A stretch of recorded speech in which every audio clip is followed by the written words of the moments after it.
All right, cellos, here is your first lesson on Concerto in G. So for this lesson, we're just going to do measures 1 through 20, which is not horribly difficult for you guys, but you do get some challenging stuff over on page 2. So we'll get to that eventually. But for right now, 1 through 20, let's just run through that and see how everything goes. So first off, let's take a look at our key signature. So we're in the key of G. So 1 sharp, F sharp. So that's going to mean third finger on the C string, third finger on G, third finger on D, but then second finger for C natural on your A string. 4/4 time, common time, so that's easy enough. And to get things warmed up, let's just do a quick G scale so you know where all your fingers are going.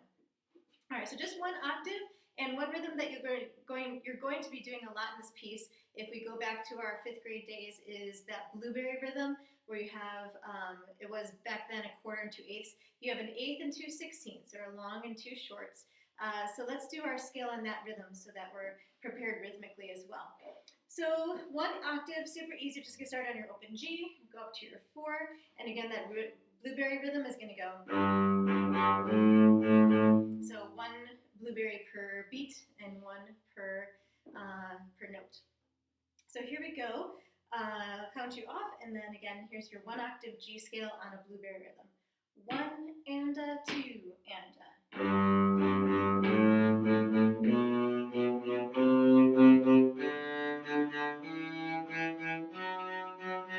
Back down.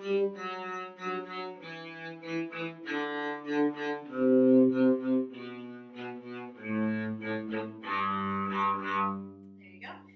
And if you want to do a little bit more warm-up, of course, you can stop this video, go back a little ways to the beginning of the scale, and play that as a round with me. So let me start with the first 2 notes, and then you can come on the next one. So if you want a little more warm-up, go ahead and do that. Otherwise, let's move on and start the beginning of this Concerto in G by Vivaldi. So the beginning, you're doing almost kind of a drum beat pattern. So you've got a lot of repetitive Gs. You've got that blueberry rhythm going on. So let's just do the first easy 3 measures, and then we'll take it from there. So set up your G. You want to double check that pitch. Since you've got octaves, take the opportunity to make sure you're perfectly in tune.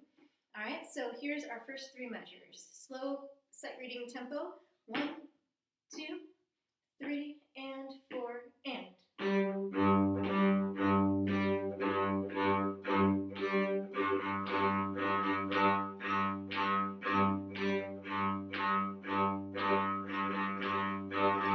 Easy enough, right? So then you can speed that up, of course, on your own.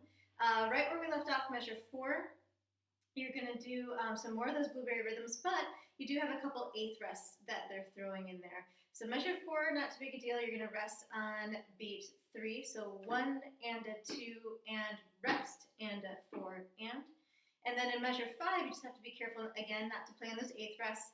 They happen on beat 1 and on beat 3. So be careful of that. So let's try measure 4 and 5 together. Here we go. 1, 2, 3, and a 4, and a.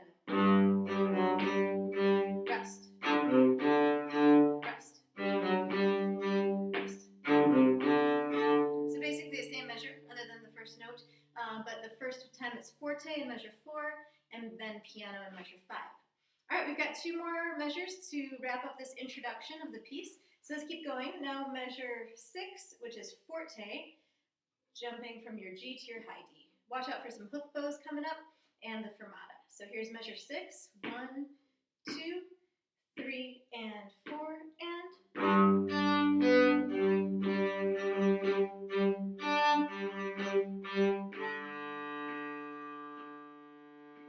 And for all these videos, I'm going to hold that fermata for 4 beats. Okay, so we've got the introduction. Let's play the beginning up until that fermata at measure 7.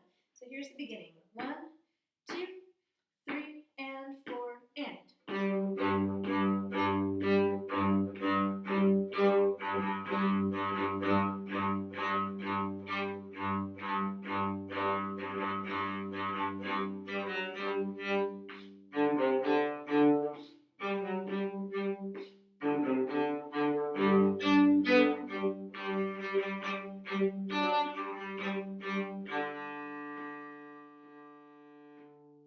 there's to it.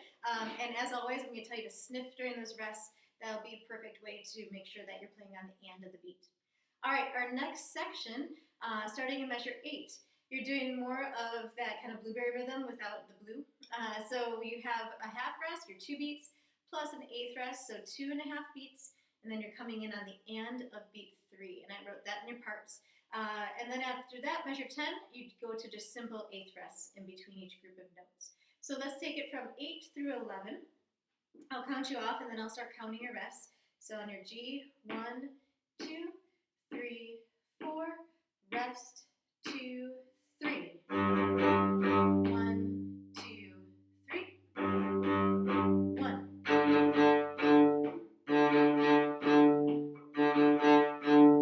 There you go. Keep everything nice and staccato, very crisp.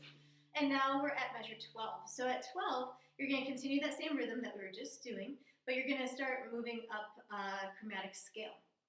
I put some suggested fingerings underneath the notes, so you could do this one of 2 ways. The way that the editor put this in, you would be doing an extended 4 for the C sharp in measure 13, then a low 1 back extension in measure 14 for your D sharp, and then your E. You can definitely do that. I did that for this part in the run-through video that I made.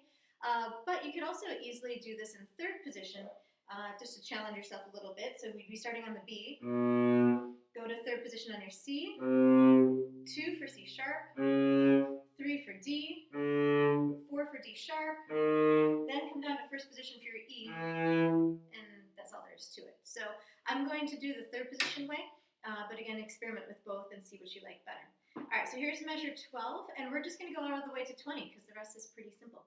So here's 12 through 20, your last section. 1, 2, 3, 4, rest.